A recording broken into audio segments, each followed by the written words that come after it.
Hello High Rollers is an adventure set in D&D Hell, so will almost certainly contain adult content. Enjoy.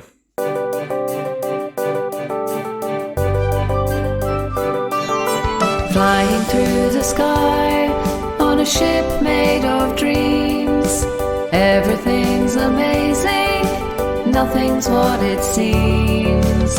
Happy boys, happy boys. Eric, Henley, Gloom, Brick and Ghoul. Happy boys. A trip on a spectral ship with Captain Pellew.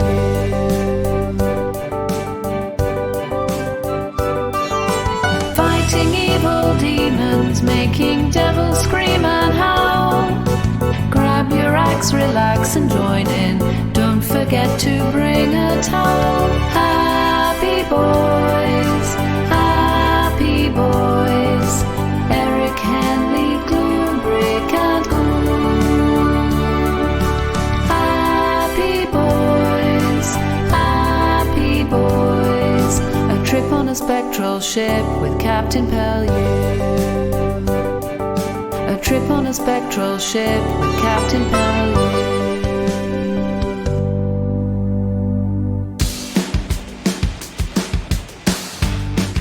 Hello and welcome to another episode of Hell or High Rollers! Yay! Alright folks, we are back. You know who I am. I'm Dave. I'm your GM. I'm sort of sounding like a fairground host. Here we go! Alright, great. Let's go around and introduce our characters. Chris Leask, let's start with you.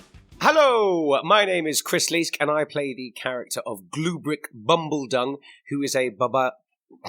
He's Bubba. Bubba, a barbarian. God. Is A barbarian. Go on. Oh no, it's a barbarian Goliath. And a little interesting thing. Now I'm going way back to like the first couple of episodes that we had. I'm going to do a Glubrick is so simple, he thought a sorcerer specialized in condiments. Nice. Oh, that's lovely. I Thank really you. like that one. Good gag. Hang What I like at about you. that, that's a clean joke. That Yeah. is clean. That is, yeah. Chris, do you have inspiration? No. You do now. Oh, oh my God. So because of like, everyone can enjoy. Well done, Chris. oh, that's okay. So more condiment gags. I get more inspiration. Brilliant. I'm going to write this down. I think, Chris, we mean more good gags. They don't have to be condiment gags. It's not a condiment thing. You know, we've been making jam jokes for 10 episodes now. No, put it more. That's very true. Okay, great. Thank you for my inspiration. I feel good. Do you want to quit while you're ahead? Should we move on? Yeah, I don't want to say anything more. Okay, great. Adam Megiddo. Hello, I'm Adam Megiddo, and I play the role of Eric Sanguinius, the human necromancer who lives alone in the High-Vis Tower in the Rodney Marsh. I've got a question for the group, and by extension, the listening audience. Which is the most useless of the Dungeons & Dragons dice? Ooh. I'd say the 10. Are we The going to 10. I'd say I the think 12. The 10's the 12. I'd go for the 12. It's between the 12 and the 4, Yeah. Dave, don't you think? Yeah. Yeah. And also, with a D12, just 2d6. What are you doing? Right. But statisticians will be very angry at you. All the statisticians listening. Oh, they can will say sue that me. rolling I mean, not the same as rolling 1d12. no, it's not. It's a 2 to 12. We know that. But I could start some kind of reckless pressure group campaign to abolish the D12 just to see what happens. I love that idea. I think you should do Hello, it. High Rollers getting political. Yeah. Just to kind of get a bedrock of support for some other cause. Very good. Ellie Morris, it is you. Oh, hi everyone. I'm Ellie Morris, and I play everyone's favorite sentient mushroom. It's Ghoul. Yay. A little interesting tidbit about Ghoul this week is that Ghoul, whilst journeying through hell, has been running a betting pool with basically anyone and everyone that the Happy Boys have come across, taking bets on who of the Happy Boys will be the first to die. Oh, Wow. Shit. You are so evil. So he's got some odds going. Ghoul, it's 50-1 for Ghoul. He's pretty It's pretty confident good. about. Eric 3-1. Sorry. Wow. One, and Henley's 1 to 10. I'm Oh, 2 to wow. 1, so I'm the most likely to die. No, 1 to 10. Henley's the most likely So it's 1 to 10, so Oh. you have to bet 10 devil pounds to get one. to get 1 profit. Yeah, so thanks, Ghoul. So yeah, Ghoul's pretty certain that Henley's I feel like this is why Ghoul has been trying to off me. He's not. He does keep trying. throwing curses my He's way. got trust issues, okay? Yeah. He's taking bets on who's going to die. That's nothing to do with trust. He's got a financial incentive now. But, you know, Henley. he's going to use the money to help the Happy Boy. Not the dead one. Anyway, so he's got a lot of gold on the Yeah. sly. Great. Wow. Oh. A lot of gold, a lot of devil You've got pounds. money now. Yeah. And hello, I'm Henry Shields. I play Henley Whispers, aka Dave Fern. Wow. Obviously, I love that. Human Ranger, Crystal Healer, your layers like an onion peeler. Why that was so hard? Wow. He'll get inside your mind, he'll get inside your psyche, and he'll use crystals to do it. He believes in the healing and revealing power of quartz, ammonite. I love how quickly Henry Shields' knowledge of crystals unraveled there. Shall we use that as an opportunity to let loose on the next episode of Hell or High Rollers? Yeah. You said it. Yeah.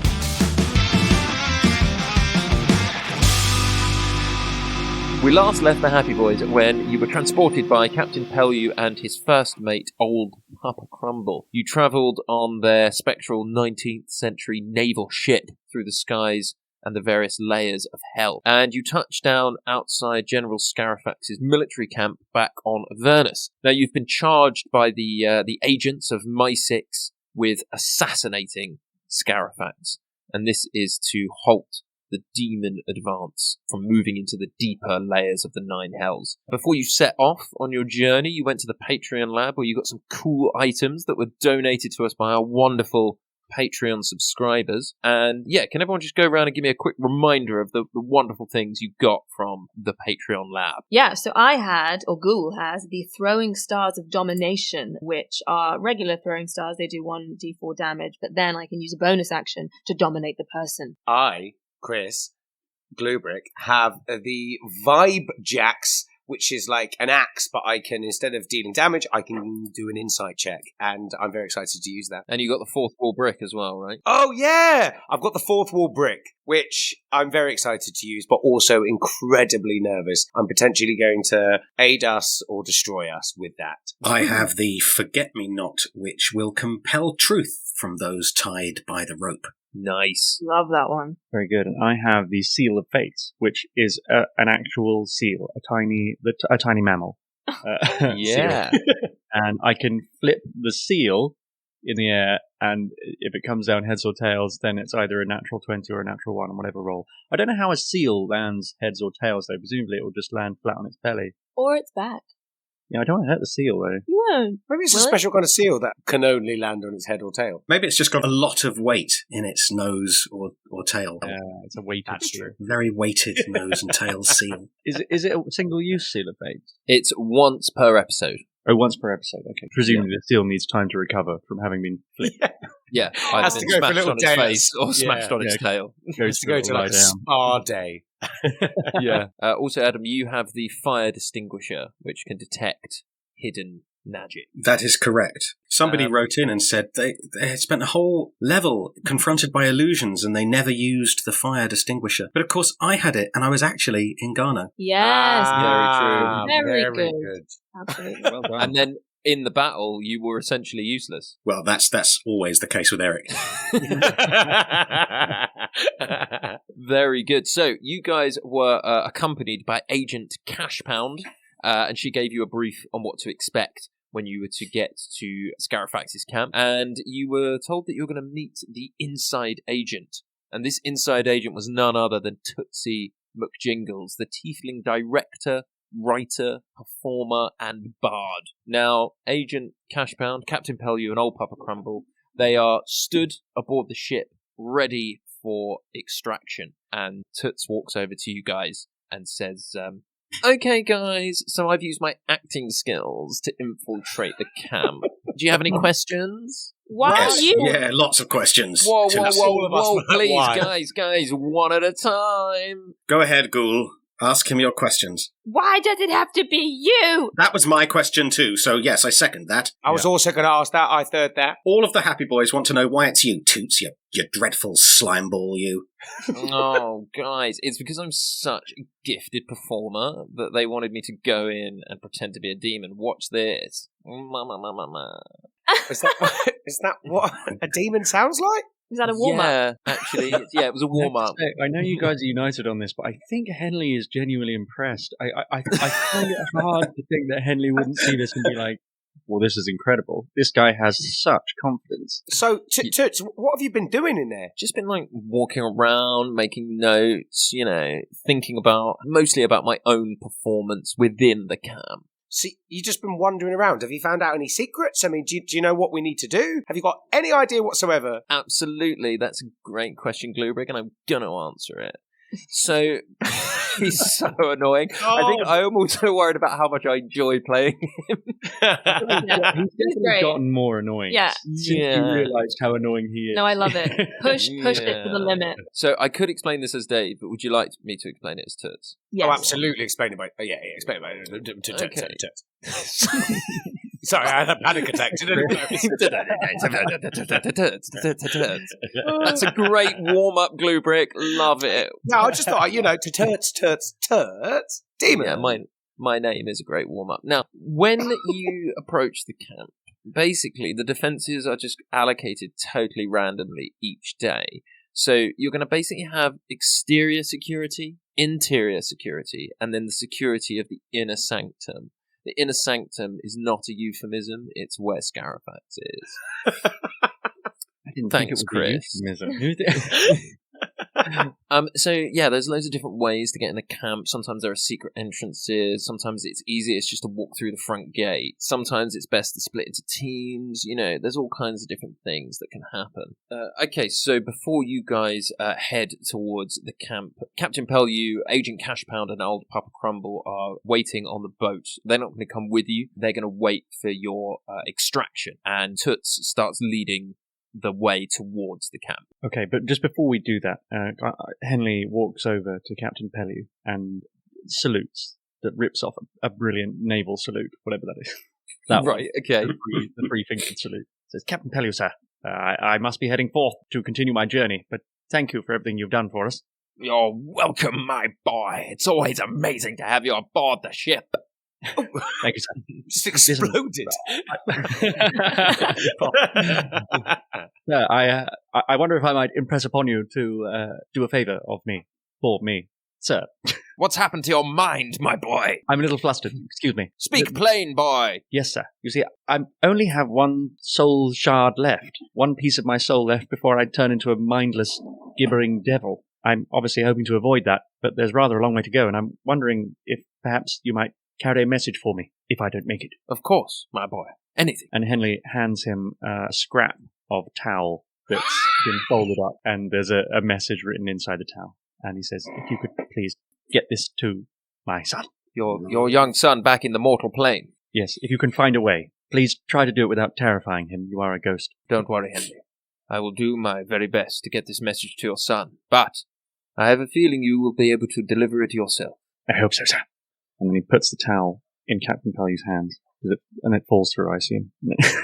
Yeah, he just goes, Papa Crumble, can you pick up the towel, please? Thank you. Yeah. Yeah, he picks up the towel, he folds it, he puts it on the boat. He gives you a very solemn single nod. Very nice. And just walks off. Henley returns that solemn nod, and there's a charged homoeroticism in the air. Roll me a performance check to see how solemn the nod is. 19. It is a very solemn nod, and as you return the nod, Pellew just cracks a little smile and walks off. God bless that man. And you guys head towards the main entrance of the camp. Who's going to go first? You, Gluebrick. Because you're the Right. prettiest. Or just because you don't want to go, Ghoul. I'll be going fast. No. Okay, yeah, let's send the guy with only one life left. Here we go. Doop-a-doop-a-doop-a-doo. And can I just walk to the gates? Yeah, so roll me a d10 to find out what random defense you're going to have. 6. Great, so Gluebrick, as you look at the front entrance of this huge camp shaped like a flannel, you look around and you see that there are many hounds, devil dogs, and that you're going to have to befriend, persuade, try and get past these dogs somehow. Easy peasy. I can't talk with animals, but as I think that, I get on all fours and I just crawl up to them and I lick one of their noses. Okay. Do you know what? Roll me a persuasion check with advantage. Okay, Because great. you're are you trying to pretend to be a dog? Yeah, kind of. But you just got to sometimes, you got to treat a dog like a dog. And, Yeah. and like, Sometimes, yeah. I brought myself to them level. Of course, you always treat a dog. It'd be weird to treat a dog as an accountant. Yeah, actually, you go up to one of the dogs and it's got a little clipboard and like one of those little visors.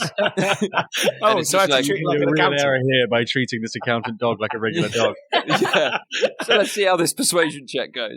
Should I give myself disadvantage now? No, let's stick with advantage. Let's see if Okay. you make it through. 18. 18, yeah, the accountant dog, you lick its nose and it just goes... And then the other dogs just turn and look and they're like growling and he just goes... And then they all just split like the Red Sea and Gluebrick just strolls past. As I walk in, because now we're now spies, I just start speaking into my wrist like you would in a spy movie, assuming they can hear me, knowing they probably can't hear me. And it's like, guys, I'm in. Just be careful. There are accountant dogs there. You've got to lick their noses. And then I just go in. Nice. So you've given advice to no one. It's my wrist. My own Great. wrist. So Gluebrick has gone in. He's gone through the dogs. What are you guys doing? Well, I guess we can just follow him, right? Yeah, let's follow. So- Let's go. Yeah, let's follow. Dog noses. Okay, Ghoul just, starts sauntering up to the dog noses and tries to have a little lick. So as you approach, you feel the air shift and crackle around you. And as we mentioned before, this is Scarifex's camp. The kind of arcane energy and just the kind of general vibe is chaotic, right? So what happens is, as you approach the dogs, you just hear this spark of electricity and everything just morphs and shifts. And it's almost like reality bends in front of you.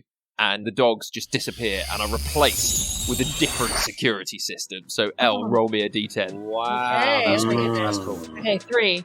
You got a 3. So Yeah. what appears in front of you is a group of guards, and next to that group of guards is a sacrificial altar. So you must make a sacrifice in order to appease these demon guards. And Toots just stands next to you and is like, I told you guys it would be crazy. Okay, Ghoul just slowly kind of turns his face up to Henley and eyes him, looks him up and down.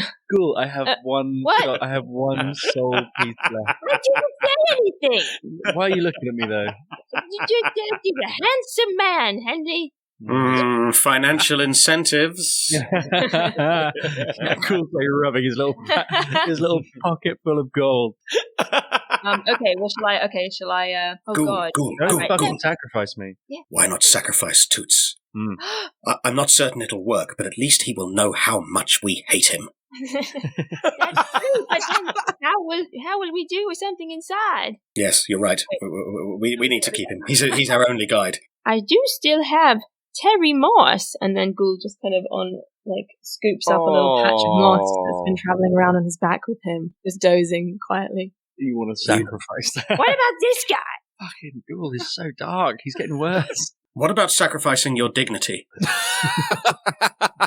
Very good. What would that entail? Only you can tell what is deeply humiliating. But I shall stand here and watch. What would humiliate He's got a Ghoul? lot of He doesn't Yeah, get- Ghoul is hard to humiliate, isn't he?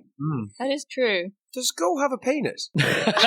Here we go. Here we go. Yeah, we're going down this road. Yeah. I wonder how long it'd take. Gluebrick's just the other side, he whispering into his wrist. I wonder if Ghoul has a penis. First, let me try this. And he just jumps up and licks the nose of one of the guards. Roll me an acrobatics check. It's a 15. The demon guard, not being fooled, seeing that this mushroom is riddled with an infernal curse, just uses his shield and just bashes you out of the way and just doesn't do any damage, but just knocks you to the side. Ah! Just says, Try that again, little one. All right, noted. Okay, so Ghoul's gonna hop up to the altar, and he slowly turns his back to the audience, and then he says, Hit it! Did anything happen? Hit it, guys! as you say hit it, Toots turns around. So I created Toots. Toots has a special feature that he can use once per long rest. Before you, Toots whispers a spell and creates a 30-foot illusionary stage, complete with ornate decorations, dramatic lighting, and an ethereal audience. And that appears in front of you. And that means that you will have advantage on all charisma-based ability checks whilst on this stage. But you almost want it to be the opposite. I want it to You wanna fail. fail. Yeah, but Toots is trying to help you. He's like, here you go, girl. Time for performance. Oh, God. All right, thanks, Toots. Oh, well, here goes. All right, then Ghoul gets up on the magical stage. He turns around slowly to face the back, and he says, Hit it! You say hit it. What are we supposed to do? Then we start clapping. Yes. There we go. Yes, more. and he starts like turning around and just kind of shimmying on the spot. Toots looks at his audience and just sort of, I think he tries to sort of help you, and he kind of waves his hand and the audience just starts to kind of fade away.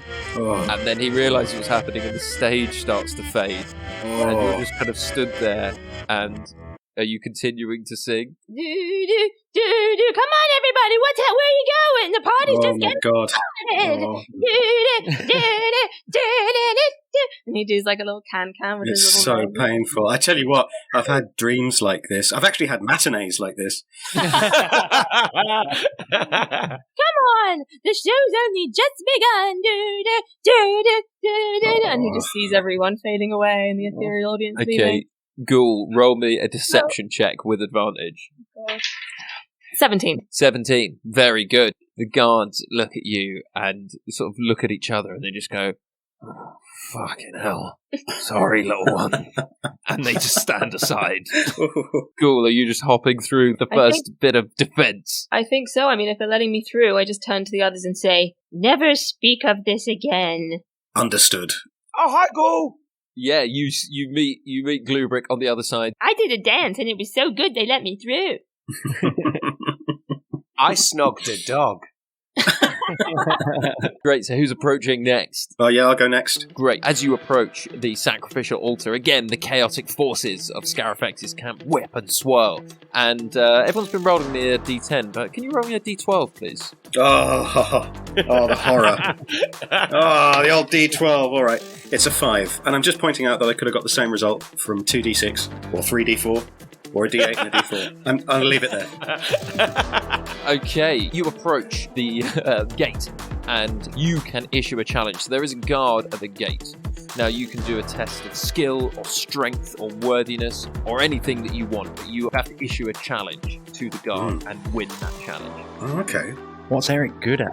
That's a really good question. Pomposity? Yeah. I challenge you, sir, to a duel of pomposity. And this guard turns around and goes, very well, let's begin! Damn it, he's got a cravat. And he puts a cravat on. And he pulls out like a sort of Victorian ladies' fan. Oh, double whammy. Eric, you go first. We'll do 3 rounds of pomposity. You, sir, I notice there you have a fan upon your person, perhaps to remove the odour of swamp pigeon that permeates you. Very pompous. Very, very pompous. And he's going to take a d12 of psychic damage. D12? Oh, I've never loved a D12 more, Dave. Actually, Adam, you can roll me that d12. I sure will. And I rolled a 9. A 9, that's a lot of damage. Yeah, and I lean back on into my hip, very pleased with myself. This guard adjusts his cravat and he walks up to Tootsie McJingles and he just gives him a little peck on the cheek and he just goes, "Now here's an actor!" How dare you, sir? Although you are correct, I'm more of a writer than an actor. But yes, the point was well made. You take 2 psychic damage. 2. You say you're an actor, sir. I think you are more of a tractor.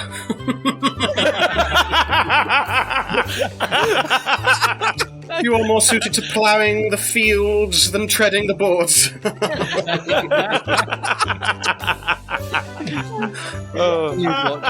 We have found what Eric is good at. We have found he's really good at being pompous. That's his thing. So yeah, Adam, roll me 2 d12s. 2 d12s. That's 8 and 7, 15. Oh, I've got this You kill him. Oh. Whoa! The guy takes so much psychic damage, he just drops dead.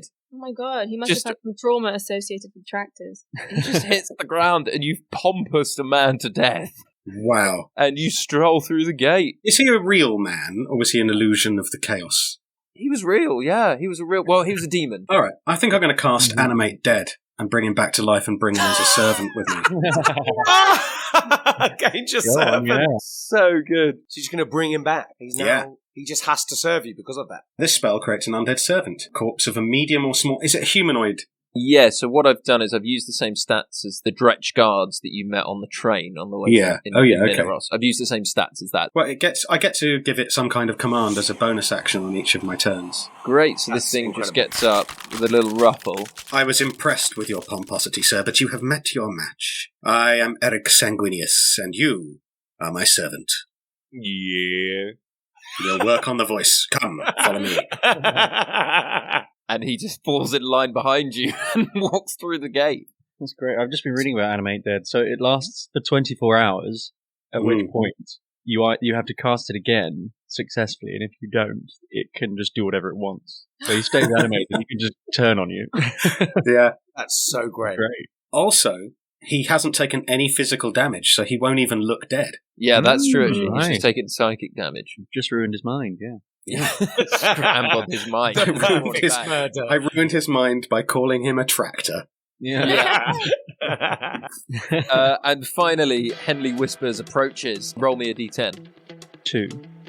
Okay, so as you approach the gate, it shifts and changes, and you are immediately whipped away from the main group, and you fall through a wacky entrance. Oh. This wacky entrance leads to other areas of the camp that have either false entrances, they lead to dead ends, or other kind of wacky shenanigans. So you've essentially found a secret entrance. Oh, awesome. Okay, great. Totally random. You don't have to do a check, you're in. And you guys see Henley being whipped away to this sort of wackier area of the camp. And Toots just breezes through. He's like, "Hi guys, well done on passing through the first set of security." But Toots, where's Henley? What happened to Henley? He went through to the wacky entrances. Well, we must find him. The Happy Boys are a unit. Toots, we need to find Henley, but also, what do we need to do? Just tell us what we need to do, how we kill this guy, and how we get out, and why is everything changing? It's very chaotic, and it's making my nerves bad. Okay, first of all, Glue Brick, you need to grow up, okay? Second of all, I'm sorry your pal Henley has gone off on the wacky adventure. Are you jealous because you're an idiot? Oh, You're being a really nasty. I've kind of always had your back here. I've always kind of said, "Oh, he's a bit annoying, but he's lovely." That doesn't sound like you've got my back, Glue Brick. That sounds like you've said I'm annoying, but I'm kind of funny. okay, Ghoul jumps in front and he says, Hey, listen, Toots, these here, they're my happy boys, and I won't have nobody saying nothing against them, you hear? Well said, Ghoul. Thanks. All right, little ones. Okay. Little So basically, ones. you guys have been sent here to assassinate Scarifex. Yes. So basically, you just got to make your way through the camp, find him, and kill him. Mm-hmm. And what do we need you for exactly, Toots? Well, I can guide you through each section. Unless you'd rather me just walk away, I could. But I'd rather you just gave us a map and left.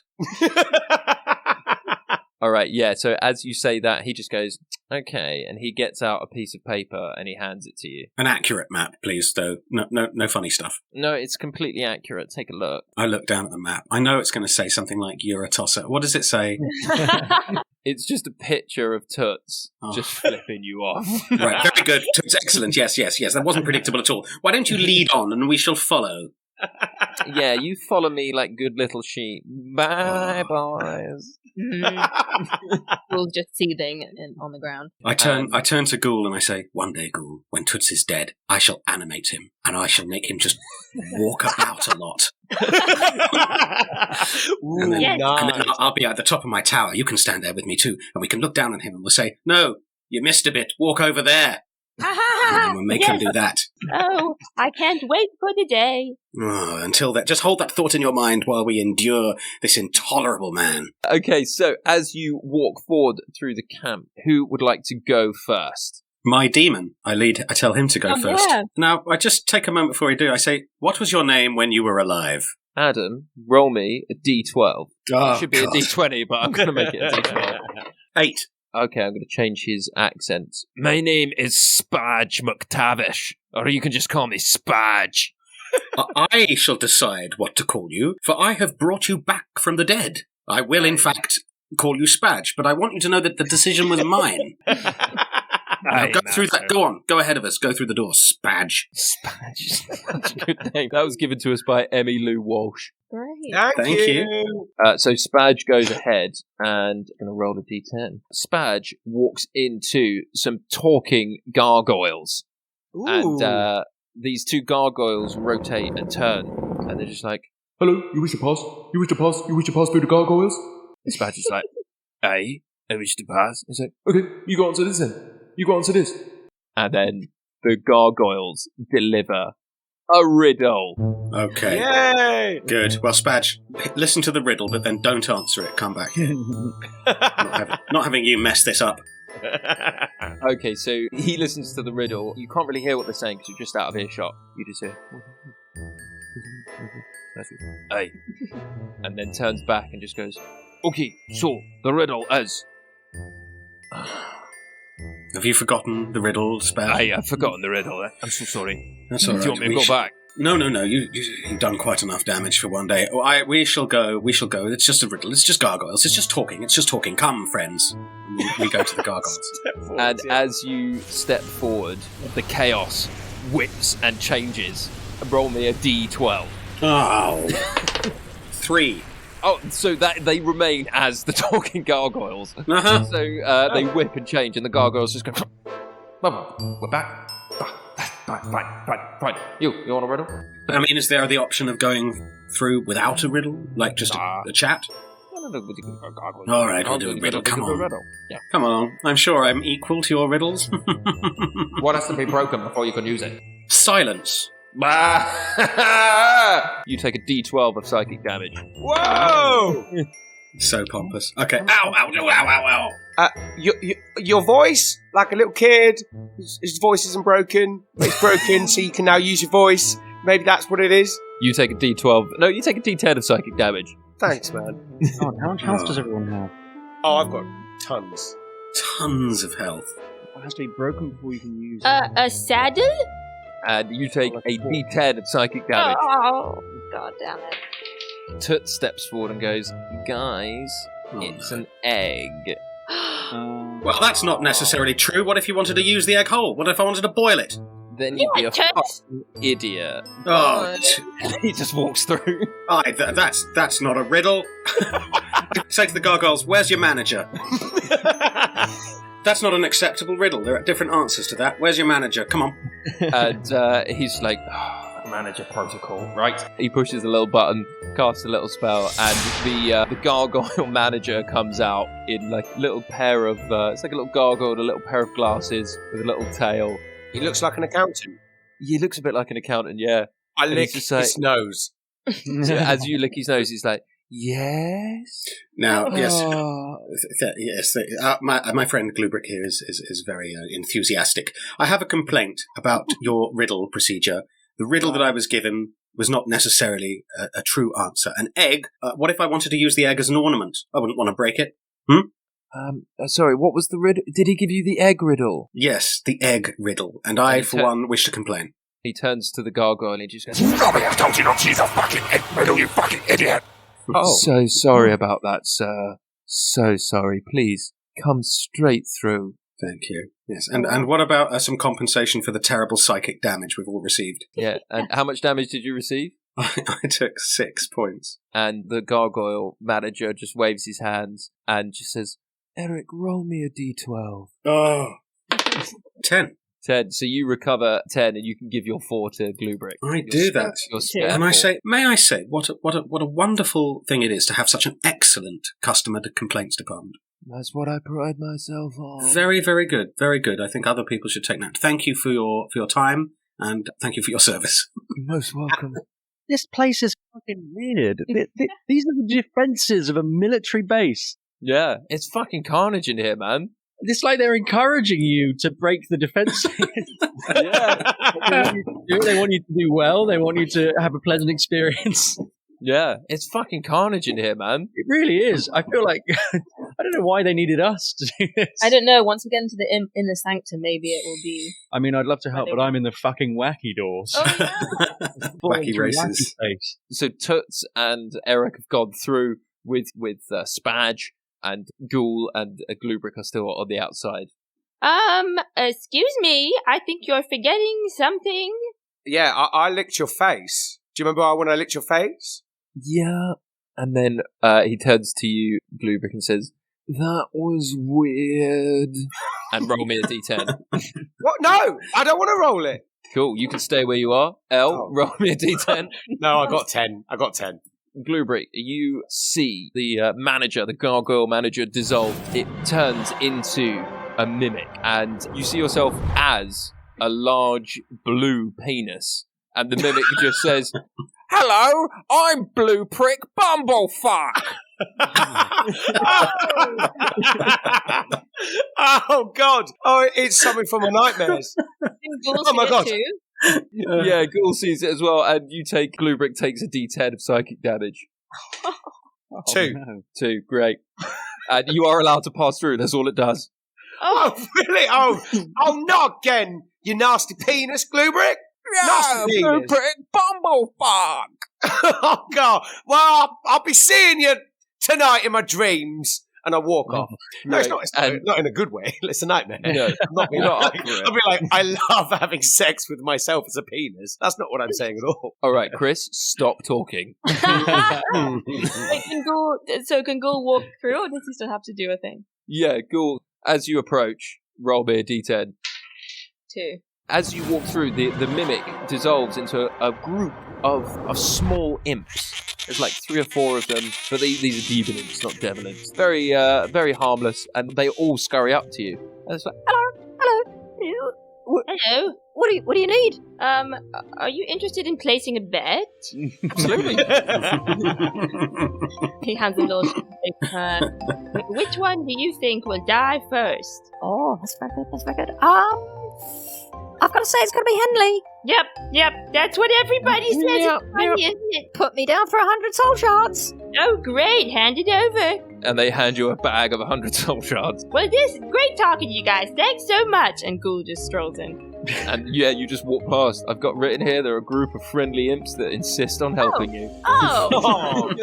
Insist on helping you. Just give me all their money and let me go through. Great day. Nice. And you step through, and as that happens, we cut over to Henley, who's walking through just a kind of like wacky corridors with just ludicrous things. You know, there's a giant banana, and then a small cloud, and then the colour green, and then the smell of ox hair.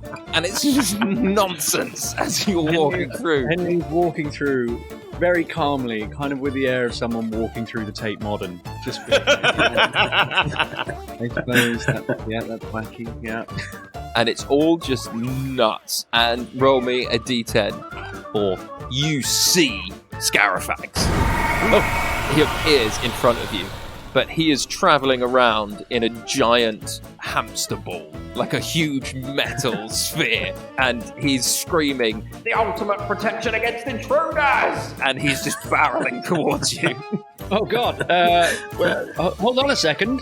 You know what would be really random? Is he holding on or is he going to kill me? He's still coming towards you. You can finish your sentence, though. Oh shit. Not killing me. Oh my god. I thought you might stop and listen. This is bad. So roll me a persuasion check with disadvantage. Yeah.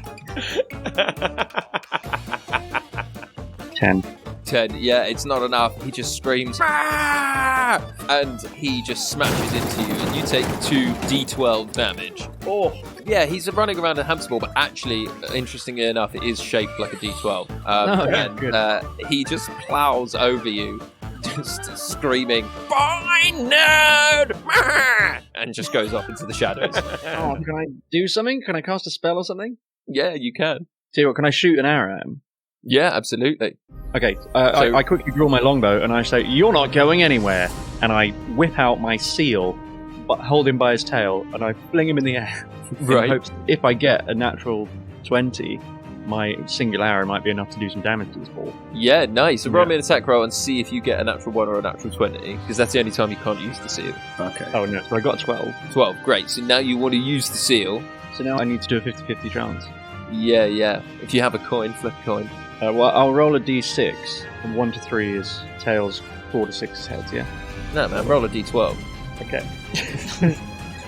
I'll roll a d12. 1 to 6 is tails, 7 to 12 is heads. Great. It's 10. It's 10, so that's heads. That is a natural 20. Yeah. Oh, Yes. wow! Good work. Nice work, Seal. He lands on his little pointed seal nose. He lands on his little nose and he bounces back up into your pocket and says, "Now I sleep." Immediately sleep. Oh, he's so cute, little sleeping seal.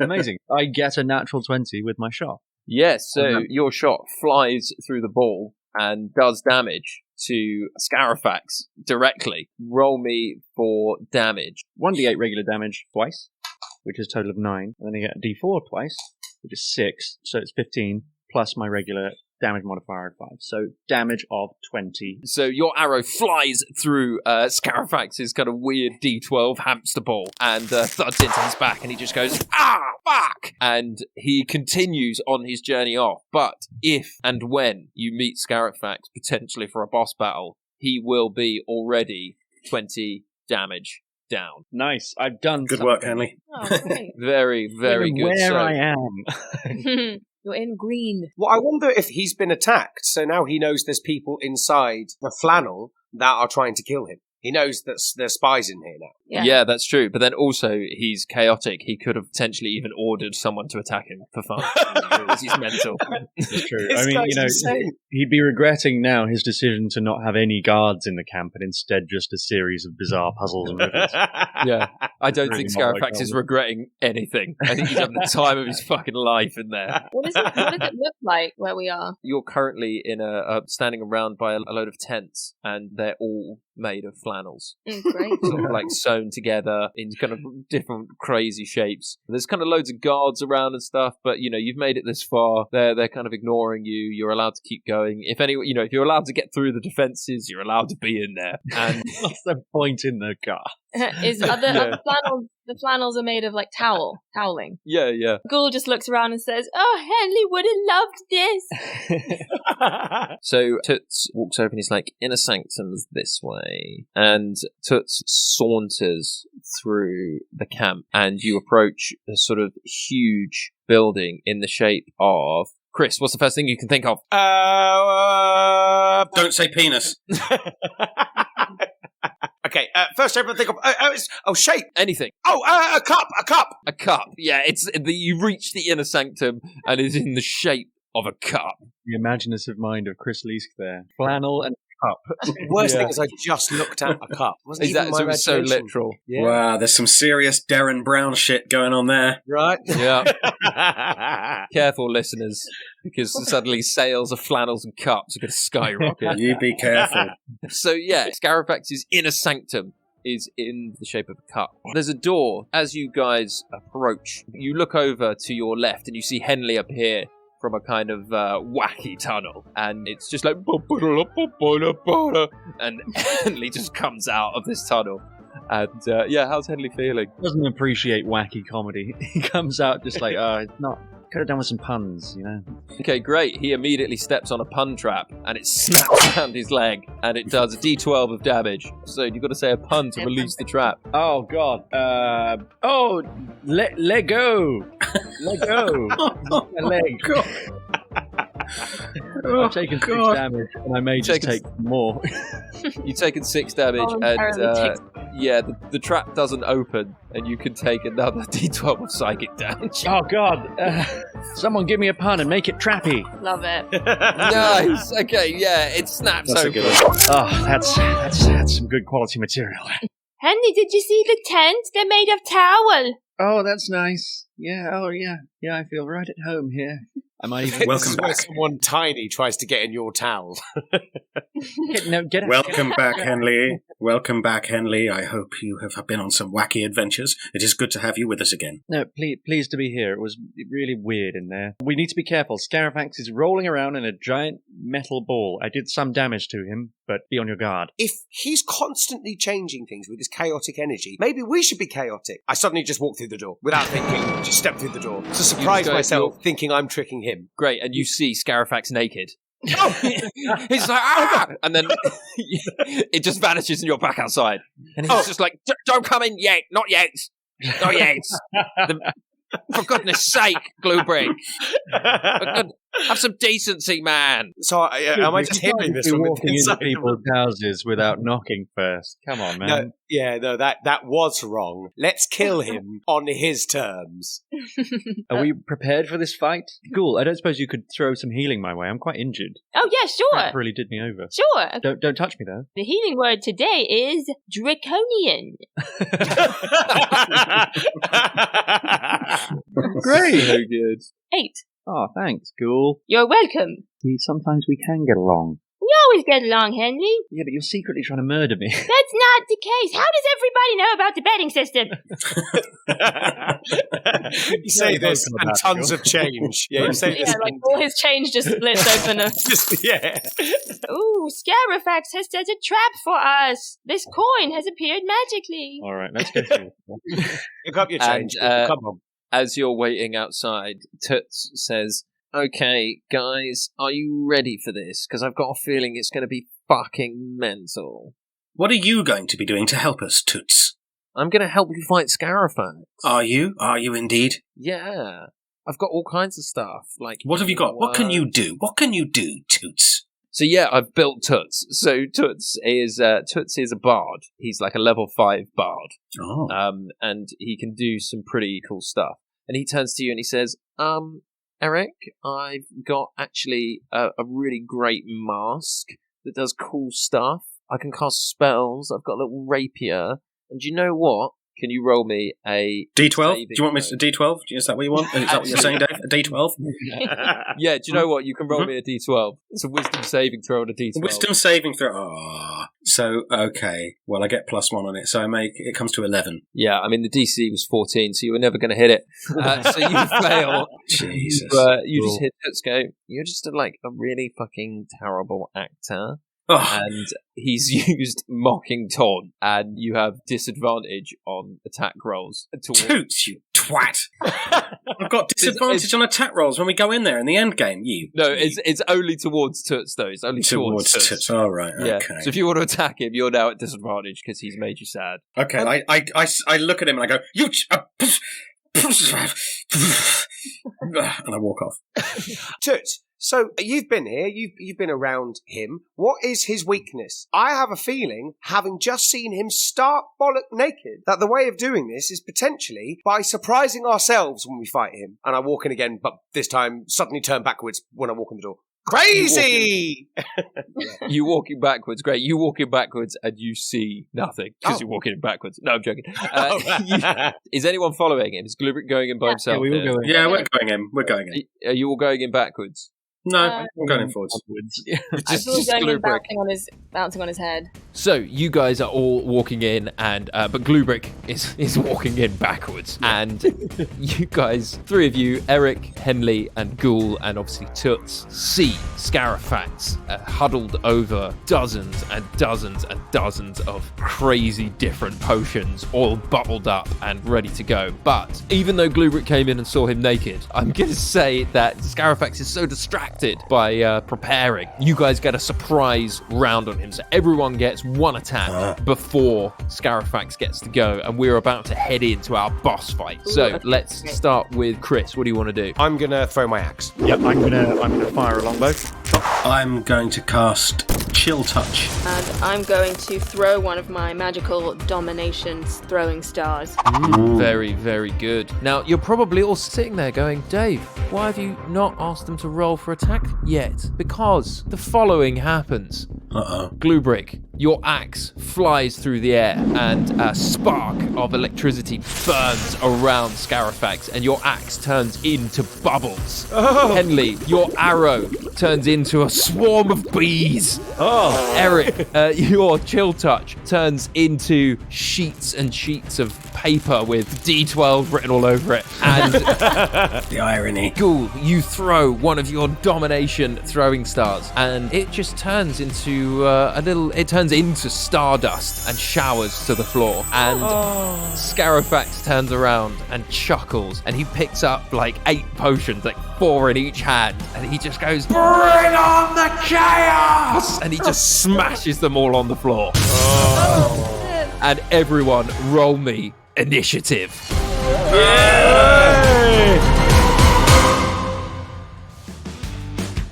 Thank you for listening to episode 18 of Hell or High Rollers. My name is Dave Hearn, and I am your GM. Eric Sanguinius was played by Adam Megiddo, Ellie Morris as Ghoul, Henry Shields as Henley Whispers, and Chris Leask as Gluebrick Bumbledung. As usual, get yourself on over to our Patreon if you haven't already, where you can sign up to a whole host of extra goodies and Hell or High Roller special episodes. Big shout out to our Patreons this week are Lance Duddleston, Austin, Tyler Tavner, and Jerry Moyer. The show is produced by the wonderful Gareth Tempest, and the theme song is by Max Runner. Thanks for listening, and good night. When you get through 9 layers of hell, you'll have a hell of a story to tell. You're heading back to life, back to the grind, but it ain't that like you knew so well. Keep telling myself to stay strong. You know I ain't done nothing wrong. I can feel it in my soul that this ain't where I belong.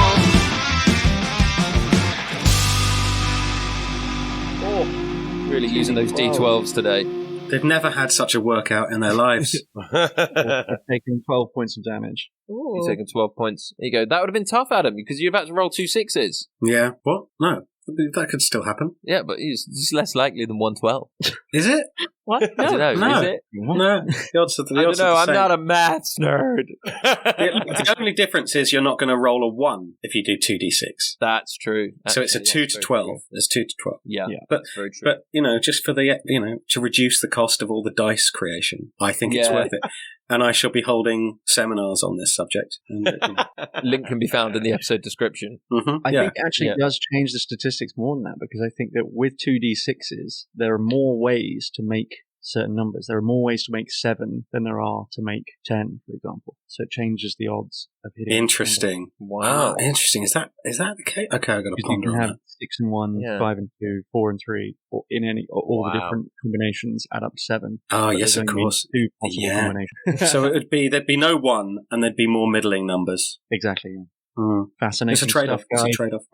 No, let's keep on this. Tune in next week for our discussion. This is the pitch for our side podcast.